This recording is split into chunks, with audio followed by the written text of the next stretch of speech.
संदीप माधव दास जी, महाराष्ट्र से। राधा वल्लभ श्रेष्ठ गुरु। राधे राधे महाराज जी, दंडवत प्रणाम। महाराज जी, ऐसे तो मन शांत रहता है, पर विषय सामने आते ही ये विचलित होता है गलत महाराज जी। गलत गलत। अभी अंदर ही नहीं हो तुम। शांत रहता है कितने सेकंड, पकड़ ही नहीं पा रहे हो। कैसी बात कहते हो? शांत है फिर गलत। यही गलती हमें धोखे में पहुंचा देगी। शत्रु को मित्र मान लिया तो गला काट देगा। जब तक इसे भगवत साक्षात्कार नहीं होता तब तक ये शांत नहीं होता। ध्यान रखना। दिखाई नहीं दे रहा तुम्हें इसलिए तुम्हें ये कभी शांत नहीं होता। इसका कार्य ही वृत्तियां इसकी चलती रहती हैं, फैलता रहता है। इसका स्वभाव फैलता रहना। जैसे बंदर एक डाल से दूसरी डाल तीसरी, ये ऐसे फांसता रहता है। रागात्मक द्वेषात्मक। अनुकूल विषय हुआ तो रागात्मक, अनुकूल विषय व्यक्ति वस्तु स्थान तो रागात्मक, प्रतिकूल वस्तु व्यक्ति स्थान तो द्वेषात्मक। ये विचरता ही रहता है।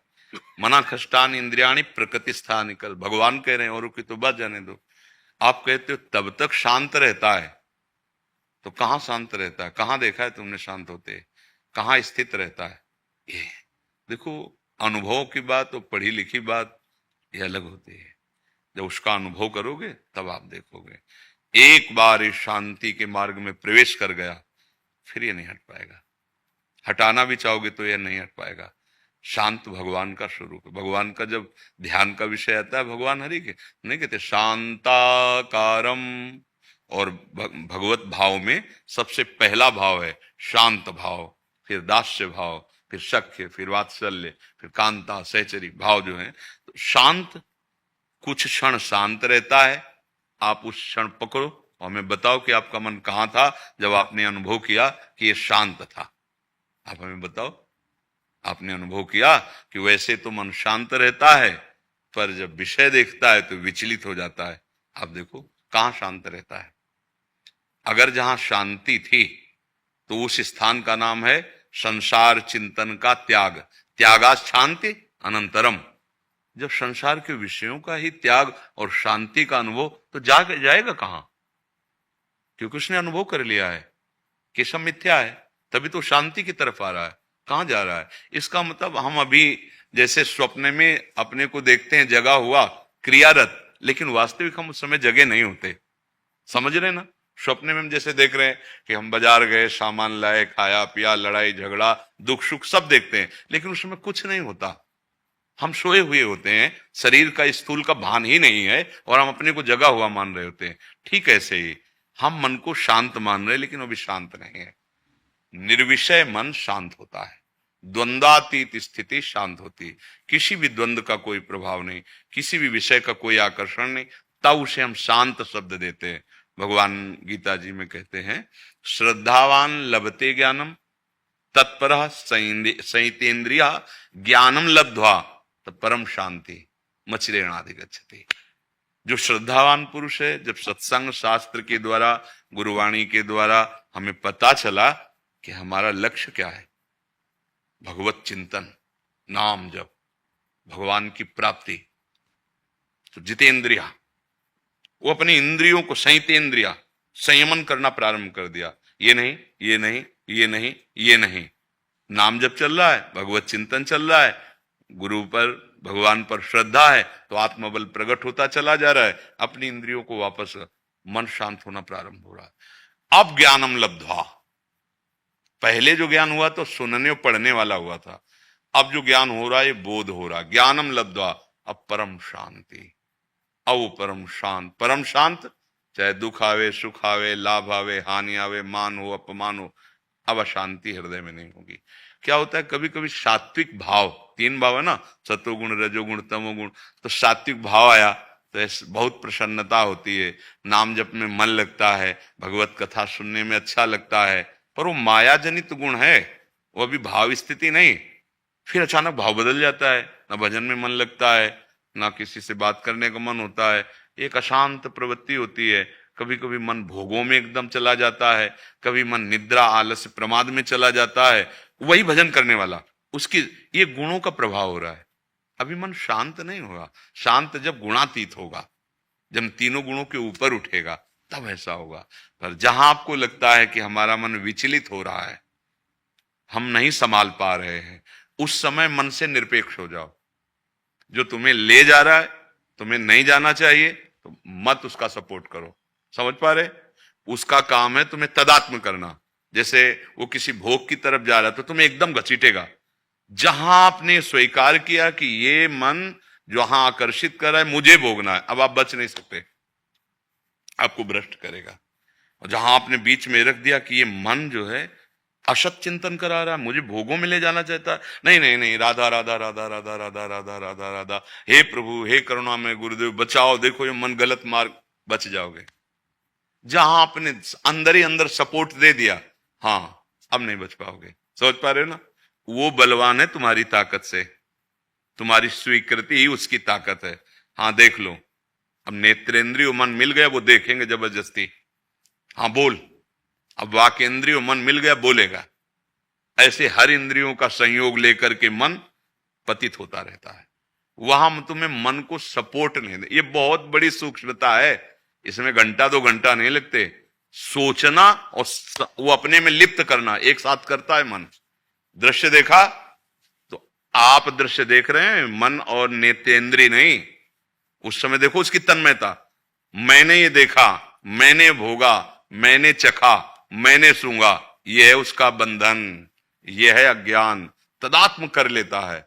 अब वो विचलित तो मैंने क्यों किया, मैं एक करूंगा, ये जो तदात्म भाव है इसको हटाना होगा। आपको दृष्टा बनना होगा। अच्छा तू गंदी बात सोच रहा है, नहीं सुनना तेरी बात, नहीं सपोर्ट करना तेरे। अब वो जलाएगा, उसको सह जाओ, महान हो जाओगे। टूट गए, बिखर जाओगे। तो सहना बहुत कठिन होता है। जब मन जलाना शुरू करता है ना, वो बार बार आपको बस आप शांत रहिए, उसको सपोर्ट मत कीजिए, आप जीत जाएंगे।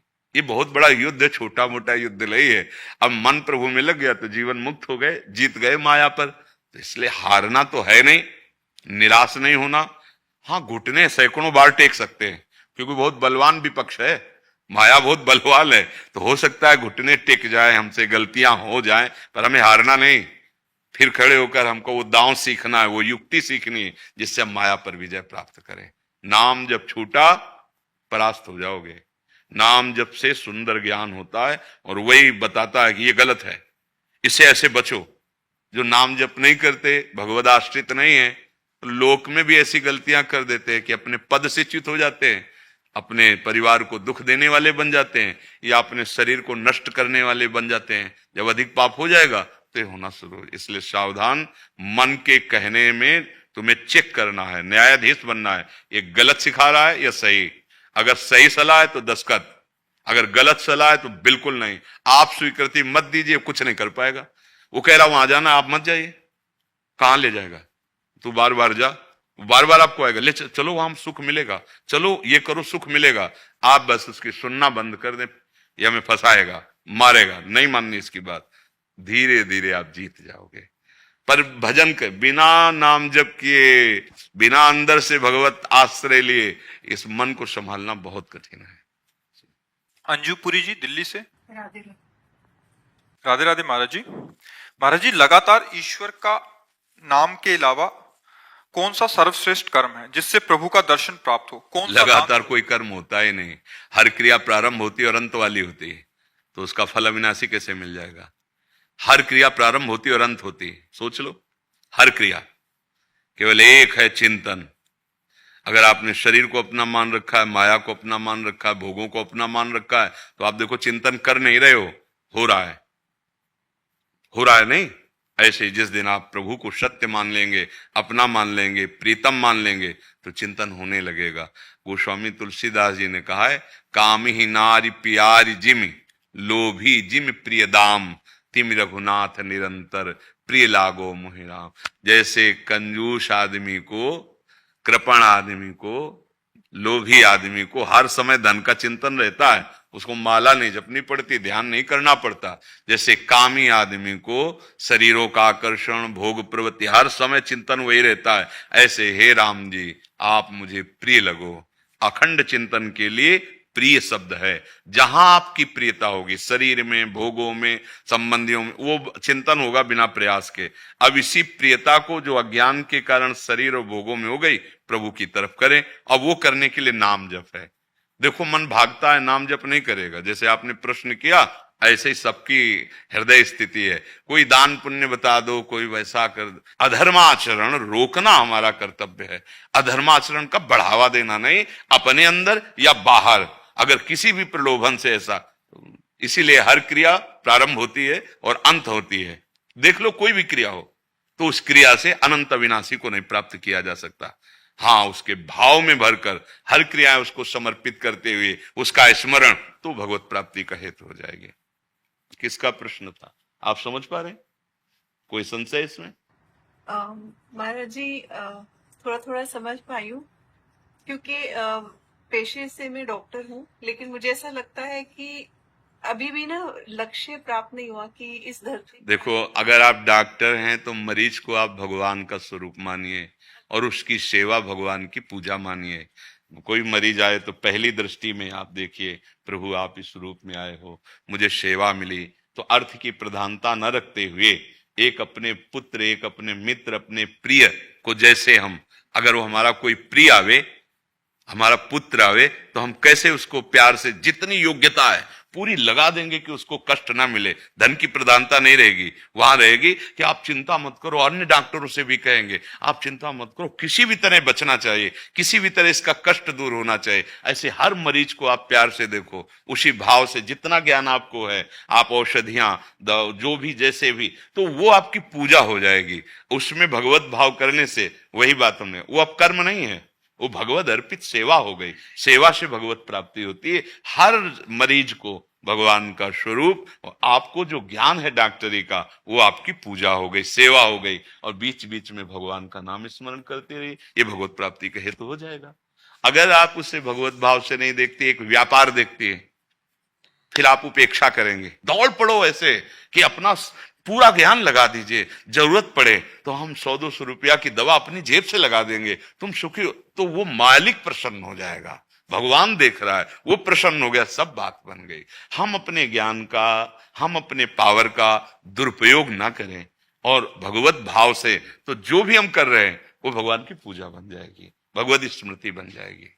पर धन्यवाद है आपको कि आप ऐसे कार्यों में रत होकर भगवान की प्राप्ति की चाह रखती है, आप भजन की तरफ झुकाव रखती है। ऐसी विलासिता फैल रही है कि केवल धन और भोग चिंतन और शरीर संसार को सत्य मानना, यही एक भ्रम ऐसा दृढ़ होता जा रहा है कि ये सतमार्ग, भगवत प्राप्ति, भजन, धर्म, ये सब, क्योंकि इतना अपवित्र मन हो गया कि इधर चलना ही नहीं चाहता, इधर सोच ही नहीं हो पा रही है। पर जैसे आप लोग बड़े भाग्य हैं कि आप धर्म की बात सुनना चाहते हैं, आप संत समागम करना चाहते हैं, आप भगवत प्राप्ति की कहीं ना कहीं, तो यहाँ आने का मतलब क्या है भाई? यहां आए तो इसका मतलब कहीं ना कहीं आपके कोने में भगवान के प्रति प्यार है। नहीं, हमसे मिलने की जरूरत क्या है? क्या हमारे पास है? हमारे पास एकमात्र प्रभु का आश्रय, एकमात्र प्रभु। दूसरा तो आपको चाह हुई कहीं ना कहीं प्रभु की, तभी तो आप आए हैं। और ये बड़े भाग्य की बात होती है। भगवान शंकराचार्य जी ने कहा है, हजारों जन्म के पुण्य जब संचित होते हैं, तब हृदय में उल्लास होता है कि चलो संत समागम करते हैं और अपने जीवन का परम कल्याण निश्चय करते हैं। मुमुक्षता, हजारों जन्मों के पुण्यों पर फिर ये प्राप्त होती है साधु समागम। और हम अपना कल्याण कैसे करें? हम, हमारी, जैसे इस सखी ने कहा कि हम देखते हैं कि जो चाहिए वो उन्नति, अध्यात्म उन्नति नहीं है। ये परीक्षण, ये निरीक्षण, ये भगवान की कृपा से होता है। चूकिएगा नहीं, ये बड़ा दुर्लभ देह है, बड़ा दुर्लभ अभी समय है। आगे और समय ऐसा आएगा कि ये सब बातें लिखी रहेंगी, हृदय में पकड़ने की सामर्थ्य नहीं रहेगी, या पकड़ाने की सामर्थ्य नहीं रहेगी। हम आपको उपदेश तभी सफलतापूर्वक कर सकते हैं जब हमने उस मार्ग पर चलकर स्वाद लिया हो। अगर हम स्वाद नहीं लिए तो केवल वार्ता होगी, उसका कोई प्रभाव नहीं होगा। वार्ता का प्रभाव नहीं पड़ता, प्रभाव पड़ता है जिस मार्ग में हम चले हैं, जो हमने अनुभव किया है, वो जब हम आपको देंगे तो जबरदस्ती आपके दिमाग में छा जाएगी, उसका प्रभाव होता है। तो आगे चलकर समय ऐसा आएगा, क्योंकि हमारी आधुनिक वृत्ति बढ़ती चली जा रही। देखो, जब हम कोई भगवत तत्व का अनुभव, या कोई, देखो एक वैज्ञानिक भी जब किसी चीज का अनुभव करना चाहता है तो एकाग्र होता है ना, हर चीज वो रोक देता है और उसी पे एक सर्च करता है, तब उसका अनुभव होता है। फिर तो अखिल कोटि ब्रह्मांडों के परात्पर इसका, तो इसके लिए अब सबसे बड़ा दुश्मन मोबाइल हो गया है। तुम्हारी एकाग्रता नष्ट करने के लिए हर समय कुन कुन कुन कुन बजता रहता है, और जहां एकांत हुए तो उसमें लग गए। तो अंतर्मुख होकर भजन करना कठिन हो गया ना, तो बिना अंतर्मुख हुए, इंद्रियों को शांत करके अंतर्मुख हुए, उसका अनुभव नहीं होगा। अब अनुभव नहीं तो सब बातें बातें हैं, फिर वो बात से समझ में आएगी नहीं। तो आगे चलकर और ऐसा समय गिरता चला जाएगा कि हमारा मन प्रभु की तरफ नहीं लगेगा। अभी अवसर है, अभी भाग्य खुले है, बढ़िया अवसर मिला, निकल चलो अपने कर्तव्य का पालन करते हुए, सबको सुख पहुंचाने की भावना, कोई गंदा आचरण, कोई गंदा नशा नहीं, और नाम जप, तो आपको वही गति मिलेगी जो एक संत को मिलती, वही आपकी गति मिले। संत का मतलब कपड़ा ही केवल परिवर्तन कर लेना नहीं है, अंतर का भाव परिवर्तन कर लेना है। ऐसा लगता है कि बिल्कुल अब इसको नष्ट कर दो। नहीं, जीवन नष्ट करने की बात तो नहीं बच्चा। तो मैं सत्संग बताऊं, पहले तुम नाम चलता था, थोड़ा गलत दृश्य होता थे, तो नाम में हाथ में जपता रहता हूँ, कभी कभी छूट जाता है। नहीं तो जबान से चलाओ बच्चा, मन ना जबान पकड़े। से चलाता हूँ, गलत दृश्य आता है, ऐसा लगता है कि अब श्री जी नाराज हो गया कि क्या कर रहा हूँ। नहीं, ये मन की चाल, तुम डरो मत। हम कह रहे हैं तो हमारी बात मानो ना। जैसे डॉक्टर कह दे कि ये दवा खाओ तुम स्वस्थ हो जाओगे, तो विश्वास मानते हो ना। तुम इसकी चिंता मत करो कि श्री जी नाराज हो जाएंगे, वो हमारे ऊपर छोड़ दो। तुम गलत आचरण मत करना, नाम जप करो। जी, मैं गलत चेष्टा क्रिया नहीं करूँ तो क्या पाप मान? नहीं, फिर तुम गिरोगे नहीं। चेष्टा मत गलत होने देना, बस आप संभाल लो।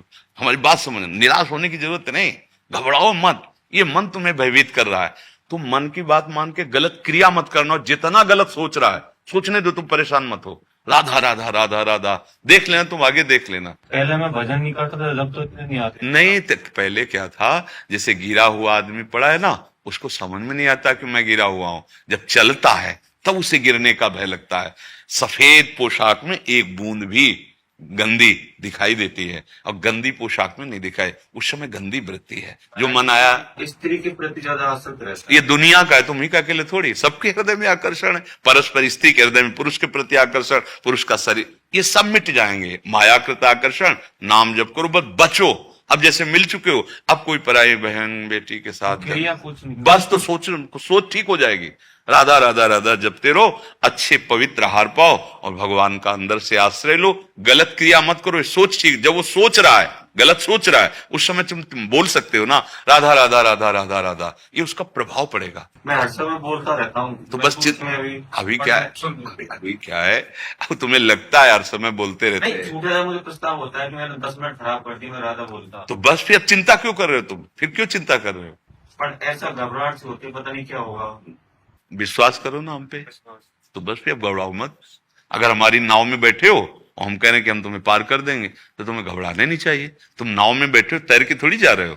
आश्रय संतों का, गुरुजनों का, गुरुवाणी का, भगवान का, ये नाव में बैठे हो।